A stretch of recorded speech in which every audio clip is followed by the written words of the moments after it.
ইমানদার যারা ঈমান আনছো, এক নাম্বার তাকওয়া অবলম্বন করো। এক নাম্বার কি করো? এই তাকওয়ার ব্যাপারে আমরা কয়টা জিনিস জানলাম? যে তাকওয়া কাকে বলে এটা আমরা জানলাম, তাকওয়ার কিছু মৌলিক বিষয় আমরা জানলাম। সমস্ত নবীগণ তাকওয়ার ব্যাপারে আদেশ করেছেন, আমাদের নবী বিশেষভাবে আদেশ করেছেন তাকওয়া অর্জনের জন্য। আল্লাহ তাআলা সকল মানুষকে ব্যাপকভাবে তাকওয়া অর্জনের আদেশ করেছেন। এগুলো শুনছি না কথা শুনতে? এরপর আল্লাহ তাআলা বিশেষ করে মুমিনদেরকে তাকওয়া অবলম্বনের নির্দেশ দিয়েছেন। তাকওয়া কালিমাতুল ইখলাসকে কালিমাতুল কি বলা হয়? তাকওয়া বলা হয়, জানলাম। এখন দ্বিতীয় যে পয়েন্টটা আছে ওয়াকুনু মা'আস সাদিকিন, আল্লাহ প্রথমেই বলেন ঈমানদার যারা ঈমান আনছো, এক নাম্বার তোমরা কি করো? তাকওয়া অবলম্বন করো। দুই নাম্বার সত্যবাদীদেরকে অনুসরণ করো, সত্যবাদীদের সঙ্গ লাভ করো। দুই নাম্বার কি? ওয়াকুনু মা'আস সাদিকিন, আল্লাহ জানায় সত্যবাদীদেরকে অবলম্বন করো, সত্যবাদীদের সঙ্গী হও, সত্যবাদীদের বন্ধু হও। কি হও? সত্যবাদীদের বন্ধু হও। এবার কথা হচ্ছে আল্লাহ ঈমানের কথা বললেন, ঈমানের পরে দুইটা বিষয়কে গুরুত্ব দিলেন। এক নাম্বার তাকওয়া অবলম্বন করবা, দুই নাম্বার সত্যবাদীদের অনুসরণ করবা। আল্লাহ তাআলা অনুসরণ কেন করতে বলেছেন? সত্যবাদীদের সঙ্গ লাভ কেন করতে বলেছেন?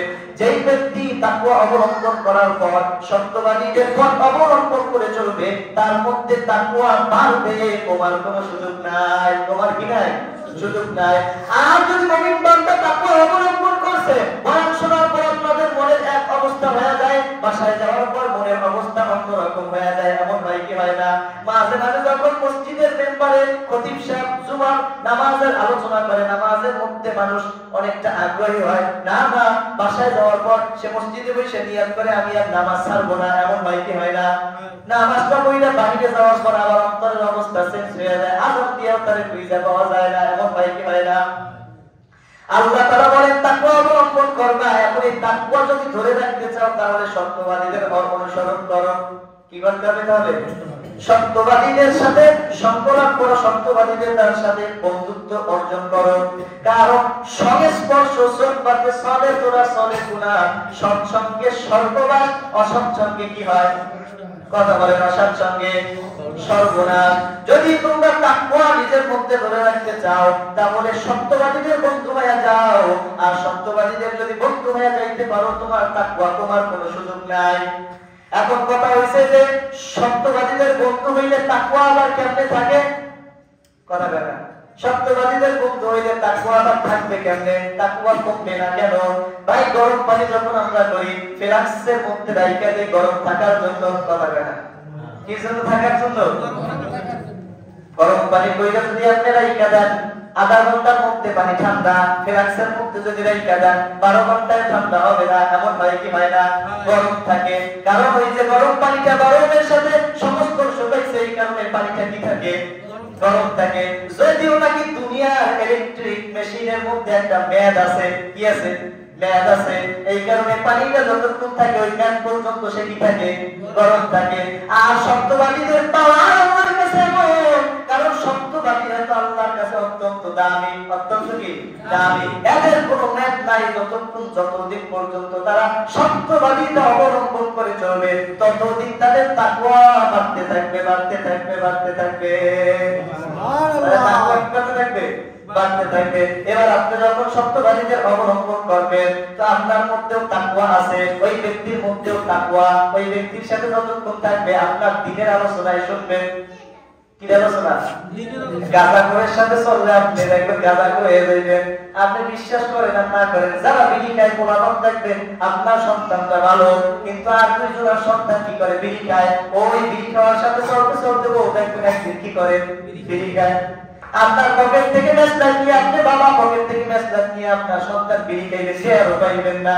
কারণ কি? সৎসঙ্গে সর্ববাস, অসৎসঙ্গে কথায় যুক্তি আছে, কথা বাস্তব। কথা কি? বাস্তব। আল্লাহ বলেন সত্যবাদীদের অবলম্বন করো, তাহলে তোমার দামও বেড়ে যাবে।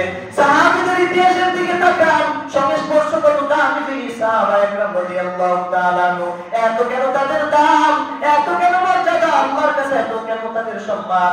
সামান্য একজন সাহাবায়ে কেরাম, যেই ব্যক্তি আজকে ঈমান আইনা তারপরে কোনো আমল করে নাই, যার জিন্দেগিতে এক ওয়াক্ত নামাজও নাই, শুধুমাত্র নবীর থেকে ঈমান আনছে।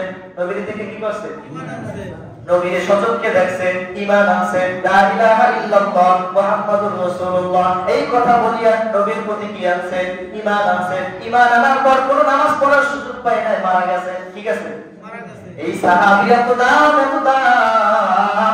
আমরা যে বর্তমানে দুনিয়াতে যত মুসলমান আছি সবাই মিললেও যদি ইবাদত করে সারা জীবন ইবাদতে কাটায় দেয়, তারপরে ওই সাহাবী যেই ব্যক্তি নবীর দেখা ঈমান আইনা মারা গেছে, ইবাদত করতে পারে না, তার ঈমানের পাল্লা এক পাশে রাখা হইবে, আমাদের দুনিয়ার সকল মানুষের ঈমানের পাল্লা এক পাশে রাখা হইবে, তারপরে ওই সাহাবীর দাম আল্লাহর কাছে বড় দামি। সুবহানাল্লাহ। কেন এত দাম? কারণ সে এমন এক নবী দেখা পাইছেন, এমন এক নবী সঙ্গ লাভ করছেন, এমন এক নবীর সংস্পর্শ পাইছেন যেই নবীর সৃষ্টি না করলে আসমান জমিন সৃষ্টি হইতো না। এমন দয়ার নবী আমার, এমন মায়ার নবী, যেই নবী গাছের জন্য রহমত, মাছের জন্য রহমত, আকাশের জন্য রহমত, বাতাসের জন্য রহমত, কাফেরদের জন্য রহমত, বেঈমানদের জন্য রহমত, ঈমানদারদের জন্য রহমত। বলেন আল্লাহু আকবার। আল্লাহ বলেন ওয়ামা আরসালনাকা ইল্লা রাহমাতাল লিল আলামিন। আল্লাহু আকবার। আল্লাহ তাআলা জানালেন, পয়গম্বর আমি আপনাকে পুরা গোটা দুনিয়াবাসী এবং আখিরাতের জন্য রহমত বানায় দিলাম। সুবহানাল্লাহ। বিশ্ব জগতের রহমত আপনি। আমাদের নবী কি রহমত? বিশ্ব জগতের রহমত। কাফেরদের জন্য রহমত। কেমনে? যে হুজুর মুমিনরা তো নবীর প্রতি ঈমান আছে, এদের জন্য রহমত মানলাম, কিন্তু কাফের মুশরিকদের উপর আবার রহমত কেমনে? এটা তো মানতে পারি না। ঈমানদারদের জন্য নবী রহমত কেন? যে এই নবীর উপরে আমরা ঈমান আইনা ধ্বংস হয়ে তারপরে কোথায় যেতে পারবো? জান্নাতে। ঈমানদারদের জন্য আমাদের নবী রহমত, বেঈমানদের জন্য কেমনে রহমত?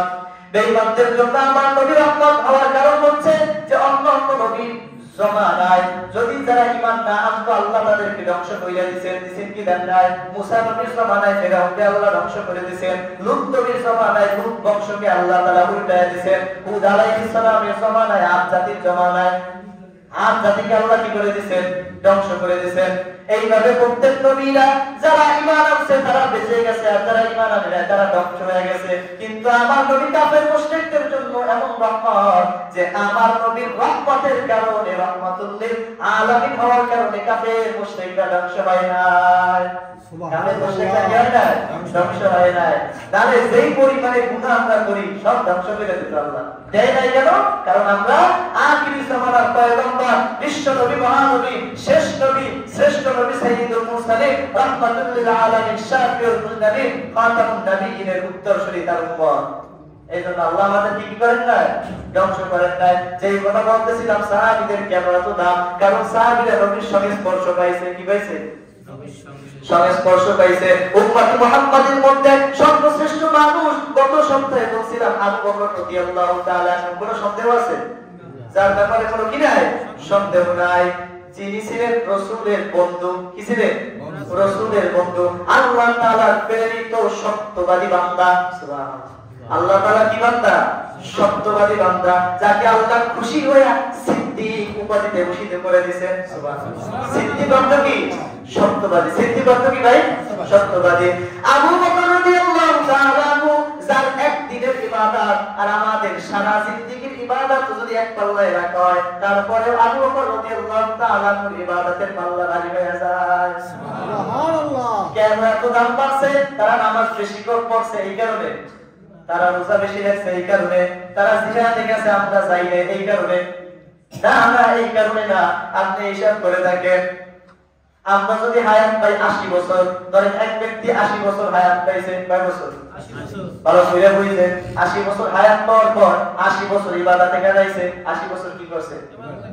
আল্লাহর বান্দা, আলেম মানুষ, বড় আলেম, মুফতি, মুহাদ্দিস, এই জীবনে গুনাহ করে নাই, গুনাহ ছেড়ে না, 80 বছর কি করছে? ইবাদতে কাটাইছে। আর আবু বকর রাদিয়াল্লাহু তাআলা আনহুর জিন্দেগি যদি আপনি তাকান, আবু বকর রাদিয়াল্লাহু তাআলা আনহুর ইবাদতের দিকে যদি তাকান, ধরেন এক ব্যক্তি 80 বছর ইবাদত করছে, 80 বছর 5 ওয়াক্ত নামাজ পড়ছে, আর যদি আবু বকর জিন্দেগির দিকে তাকান, সর্বোচ্চ সে 16 থেকে 17 বছর নামাজ পড়তে পারছে। এর আগে কি সে মুসলমান ছিল? না। এর আগে ঈমান আছে? রাসূলের প্রতি ওহী নাযিল হয়েছে? হয় না। তা রাসূলের সংস্পর্শ পাওয়ার পর সে সর্বোচ্চ কয় বছর? তার খেলাফত ছিল 2 বছর। তার কেরামত কয় বছর? 2 বছর। আর রাসূলের জিন্দেগি 23 বছর। কয় বছর? 23 বছর। 7 8 হিজরিতে নামাজ